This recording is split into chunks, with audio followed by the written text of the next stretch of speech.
بسم اللہ الرحمن الرحیم۔ السلام علیکم ورحمۃ اللہ وبرکاتہ۔ ناظرین محترم، پروگرام عہد رفتہ کے ساتھ آپ کی خدمت میں حاضر ہوں۔ اس پروگرام میں ہم بر صغیر کے معروف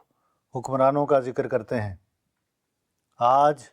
جس حکمران کا تذکرہ آپ کے سامنے کیا جائے گا یہ مغلیہ سلطنت کا دوسرا بادشاہ ہے، یعنی نصیر الدین محمد ہمایوں۔ اس کی پیدائش 6 مارچ 1508 کو ہوئی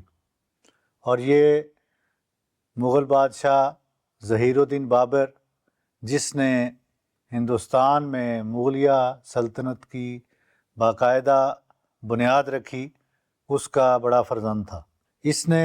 1530 سے 1540 تک اور پھر 1555 سے 1556 تک ہندوستان پر حکمرانی کی ہے۔ جیسا کہ میں نے ذکر کیا کہ یہ 6 مارچ 1508 کو ظہیر الدین بابر کے ہاں پیدا ہوا اور اس کی والدہ کا نام ماہم بیگم تھا۔ اس کے دوسرے اور بھی بھائی تھے جن کا تاریخ میں نام آتا ہے مختلف حوالوں سے۔ ان میں کامران مرزا ہے، ہندالی مرزا ہے، عسکری مرزا ہے، اس کی بہنیں بھی تھیں، لیکن یہ 3 بھائی خاص طور پر معروف ہیں کیونکہ ان کو بعد میں مختلف علاقوں کی حکمرانی بھی ملی تھی۔ ہمایوں نے ترکی، فارسی اور عربی زبان میں تعلیم حاصل کی۔ خاص طور پہ اس کو حساب، فلسفہ، علم نجوم اور علم فلکیات میں بہت زیادہ دلچسپی تھی۔ عسکری مہارت یہ تو بنیاد ہوتی ہے شاہی خاندان کے لوگوں کی، تو چنانچہ عسکری مہارت بھی اس نے حاصل کی، اور صرف مہارت ہی حاصل نہیں کی، اس کی پرورش بھی بہت اعلیٰ اس میدان میں ہوئی ہے،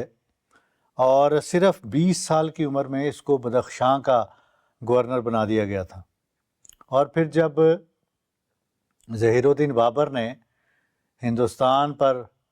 قبضہ کیا ہے اور پانی پت کی لڑائی میں ابراہیم لودھی کو شکست دی ہے، تو اس جنگ میں بھی اور اس فتح میں ہمایوں ساتھ شامل تھا۔ اس کے بعد جب بابر کو ایک بہت بڑی جنگ کا سامنا کرنا پڑا، جنگ کنواہا جسے کہتے ہیں، جس میں ہندو راجپوت راجے جو تھے وہ اکٹھے ہوئے تھے بابر کے خلاف، تو وہاں بھی اس کو شکست ہوئی راجپوتوں کو۔ اس جنگ میں جب بابر کو فتح ہوئی ہے تو اس جنگ میں بھی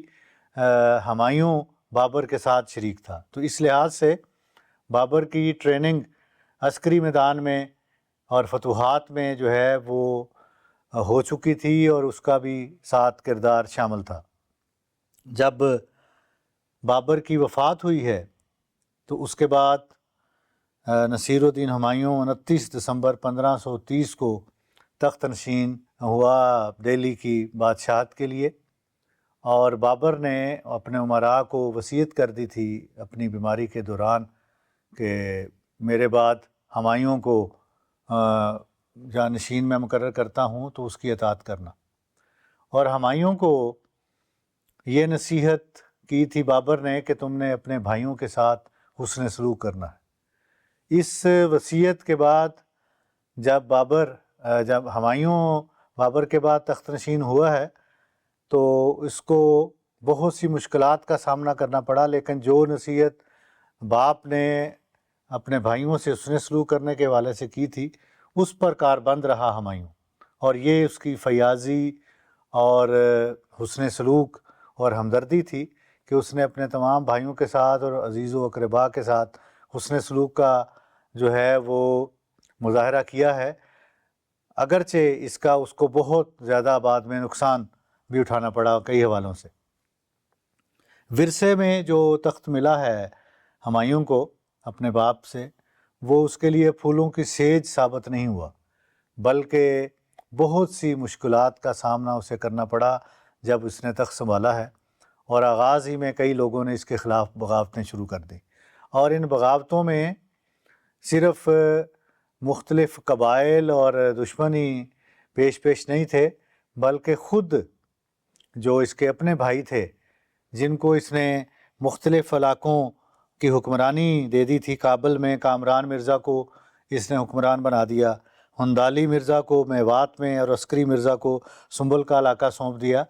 تو ان لوگوں نے بھی کوئی وفا نہیں کی ہمایوں کے ساتھ، اور یہ اپنے اپنے علاقوں میں جو ہیں وہ خود مختار قسم کے حکمران جو ہیں وہ بننے شروع ہو گئے۔ ایسے حالات میں جب کہ آغاز ہی میں جو بنگال کا گورنر تھا شیر شاہ سوری، اس نے تو آغاز میں ہی بغاوت کر دی تھی ہمایوں کے، اور اس نے اپنی آزادی کا اعلان کر دیا۔ اور پھر جب ان کی آپس کی کمزوریاں سامنے آئیں کہ ان کے اپنے بھائی بھی جو ہیں اور اپنے عزیز اقربا بھی کچھ اس کے ساتھ اس طرح وفا نہیں رکھتے، تو پھر افغان جو ہیں وہ اکٹھے ہونے شروع ہوئے۔ اور افغانیوں کو ایک لحاظ سے یہ غم بھی تھا کہ ایک عرصہ سے افغان قبائل ہندوستان پر حکمرانی کر رہے تھے، خواہ وہ سوری قبائل ہوں، یا وہ خلجی خاندان ہو، یا وہ لودھی خاندان ہو، یا ان سے پہلے آنے والے بھی جو ہیں غزنوی خاندان بھی اور غوری خاندان، یہ سب افغانستان سے آئے تھے اور انہوں نے یہاں حکمرانی کی ہے۔ تو اب جب کہ مغل یہاں پہ داخل ہوئے اور انہوں نے تخت دہلی پہ قبضہ کیا ہے، فتح حاصل کی، تو اس کا یہ لازمی نتیجہ تھا کہ افغانوں کو جو ہے وہ یہ غم تھا اور یہ فکر تھی کہ اب ہماری حکومت جاتی رہی ہے تو ہمیں یہ دوبارہ حاصل کرنی چاہیے، اور افغانوں کا حق ہے جو کہ پچھلے کئی صدیوں سے کہہ سکتے ہیں آپ یہاں پہ حکومت کر رہے ہیں، تو ان کو حکومت کرنے کا زیادہ حق ہے۔ اس لحاظ سے شیر شاہ جو ہے، بلکہ شیر خان سوری تھا جب وہ گورنر تھا، تو وہ بالآخر شیر شاہ سوری بن گیا، گویا کہ اس نے حکمرانی کا اعلان کر دیا اور اس نے بغاوت کی اور باقی افغانوں کو اکٹھا کیا۔ سوری خاندان بھی، خلجی خاندان بھی، لودھی، یہ سب جو ہیں یہ اکٹھے ہوئے اور انہوں نے ہمایوں کے خلاف بغاوت کی، اور 1540 میں شیر شاہ سوری نے ہمایوں کو ہندوستان سے نکل جانے پر جو ہے وہ مجبور کیا ہے۔ اور میں نے جیسے پہلے ذکر کیا کہ ہمایوں کی نرم دلی اور حسن سلوک سلطنت ہندوستان کے لیے غلطی بن گیا، اور شیر شاہ کے طور پہ جو ہے وہ ہندوستان کا بادشاہ بن گیا، اور ہمایوں دہلی سے نکلا ہے تو لاہور آ گیا، لیکن یہاں بھی شیر شاہ اور اس کی افواج نے اس کا مقابلہ کیا، اور پھر یہاں سے بھی ہمایوں کو نکلنا پڑا، اور ہمایوں لاہور سے نکل کر ملتان آیا، اور ملتان میں بھی اس کو پناہ نہ ملی، یہاں سے بھی نکلنا پڑا، اور وہ پھر سندھ کی طرف عمر کوٹ چلا گیا۔ جب وہ عمر کوٹ پہنچا ہے تو یہاں کے راجا نے اسے ویلکم کہا، خوش آمدید کہا، یہاں کچھ دیر اس نے جو ہے وہ سکون کے گزارے ہیں، اور یہ وہ جگہ ہے جہاں ہمایوں کے ہاں ایک عظیم فرزند پیدا ہوا، یعنی اکبر، اس کا بیٹا، جو کہ بعد میں اکبر اعظم کہلایا، جلال الدین محمد اکبر، جس نے 50 سال سے زائد عرصہ تک ہندوستان پر ایسی حکمرانی کی ہے کہ جس کی مثال باقی بادشاہوں کے وقت میں نہیں ملتی، اپنی رواداری کے حوالے سے، اپنے استحکام اور نظم و نسق کے حوالے سے۔ تو عمر کوٹ میں اکبر کی پیدائش ہوئی ہے، اور پھر جب کچھ عرصہ سکون سے اس نے ہمایوں نے عمر کوٹ میں گزارا ہے، تو یہاں بھی پیچھا کیا گیا سوری کی افواج نے، اور پھر ہمایوں کو یہاں سے بھی نکلنے پہ مجبور کر دیا گیا، اور یہاں عمر کوٹ سے نصیر الدین ہمایوں ایران میں آ گیا۔ ایران کے بادشاہ نے اس کو خوش آمدید کہا اور اس کی بڑی تواضع کی، قدردانی کی اور استقبال کیا بھرپور انداز میں۔ اس کے پیچھے کچھ ان کے اپنے مقاصد بھی تھے، وہ ہمایوں کی مدد سے اپنے کچھ علاقوں پر قبضہ کرنا چاہتے تھے، افغانستان کے صوبہ قندھار پہ خاص طور پہ، اور کچھ بعض مذہبی معاملات بھی تھے۔ تو اس حوالے سے جب ہمایوں کی وہاں قدردانی ہوئی ہے تو پھر اس کے بعد ہمایوں نے ایرانیوں کی مدد سے صوبہ قندھار اور اس کے بعد پھر کابل پر اور پھر پورے افغانستان پہ قبضہ کیا ہے، اور معاہدے کے نتیجہ میں جو معاہدہ ایران کے ساتھ ہوا تھا کہ ہم میں قندھار کو فتح کرنے کے بعد وہ ایران کے سپرد کر دوں گا۔ چنانچہ قندھار صوبہ ایران کے سپرد کیا، اور خود اس نے کابل کو 1543 میں یہ ایران گیا تھا، اور اس کے بعد 2 سال بعد اس نے افغانستان کو اس نے فتح کر لیا۔ یہ جب اس نے افغانستان کو فتح کر لیا ہے اور سارے افغانستان پر اس کی حکومت قائم ہو گئی ہمایوں کی، اس کے بعد پھر اس کی نظریں ہندوستان پر جمی ہیں، اور شیر شاہ سوری کے بعد ہندوستان میں جو سوری خاندان کے جانشین آئے ہیں حکمران، وہ اس قابل نہیں تھے کہ وہ اپنی حکومت کو قائم رکھ سکتے۔ چنانچہ سلیم سوری اور اس کے بعد آنے والے جو بھی حکمران تھے، اس اتنی کمزوری پیدا ہو گئی تھی کہ مختلف علاقوں میں جو ہے وہ ہندوستان کی حکومت بٹ گئی۔ ان کی کمزوری کا فائدہ اٹھا کر پھر سوری خاندان کی حکومت کا خاتمہ، اسکندر شاہ سوری اس وقت حکمران تھا یہاں پہ دہلی میں، تو اس کی حکومت کا خاتمہ کیا ہے۔ دوبارہ ہمایوں نے کابل سے لاہور آیا، اور یہاں اس کی افواج کا اسکندر شاہ سوری کی افواج سے مقابلہ ہوا، اور بڑی آسانی کے ساتھ اس نے سوری خاندان کو شکست دی، اور سوری خاندان کی حکومت کا ہندوستان سے خاتمہ کیا، اور دوبارہ مغلیہ سلطنت کی حکومت کو ہندوستان پر قائم کیا۔ اس کے بعد ہمایوں کو زیادہ مہلت نہیں ملی حکومت کرنے کی ہندوستان پر، اور اگلے ہی سال جو ہے اس کی وفات ہوئی ہے، اور اس کی وفات جو ہے وہ یہ سیڑھیوں سے پھسل گیا تھا، جس کی وجہ سے اس کو چوٹ آئی، اور اس چوٹ کے نتیجہ میں ہی بالآخر 27 جنوری 1556 کو نصیر الدین محمد ہمایوں کی محض 48 سال کی عمر میں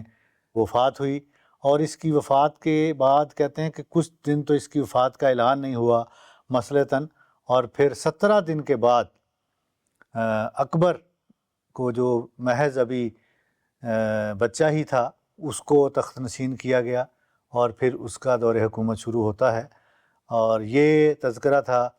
نصیر الدین محمد ہمایوں کا، جس کی ساری زندگی جو ہے بہت لمبی زندگی نہیں پائی اس نے، لیکن پہلے اپنے والد کے ساتھ جنگوں اور فتوحات میں اس کا وقت گزرا۔ جب خود اس نے حکومت سنبھالی ہے تو اس میں بھی اس کو بغاوتوں کا سامنا کرنا پڑا، اور اس کے نتیجہ میں اس کو 10 سال بعد ہندوستان سے نکلنا پڑا، اور پھر دوبارہ اس نے براستہ ایران افغانستان پر قبضہ کر کے ہندوستان پر دوبارہ جو ہے 1555 میں دہلی کا تخت دوبارہ حاصل کیا۔ تو اس لحاظ سے تگ و دو میں اس کی جو ہے اور اس کی زندگی گزری ہے، لیکن یہ خود رحم دل بادشاہ تھا، اور اپنے والد کی جو نصیحت تھی کہ اپنے بھائیوں سے حسن سلوک کرنا، وہ حسن سلوک یہ کرتا رہا، اور فیاض بھی تھا، اور مختلف علوم کا ماہر تھا، پڑھا لکھا بادشاہ تھا، اور اس نے علوم و فنون کو بھی ترقی دی ہے۔ اور اس کے بعد جب اس کا بیٹا اکبر حکمران بنا ہے تو اس نے پھر ایک مستحکم مغلیہ حکومت کا قیام ہندوستان میں کیا ہے۔ اگلے پروگرام میں شہنشاہ جلال الدین اکبر کا ذکر کریں گے، تب تک کے لیے اجازت چاہوں گا۔ السلام علیکم ورحمۃ اللہ وبرکاتہ۔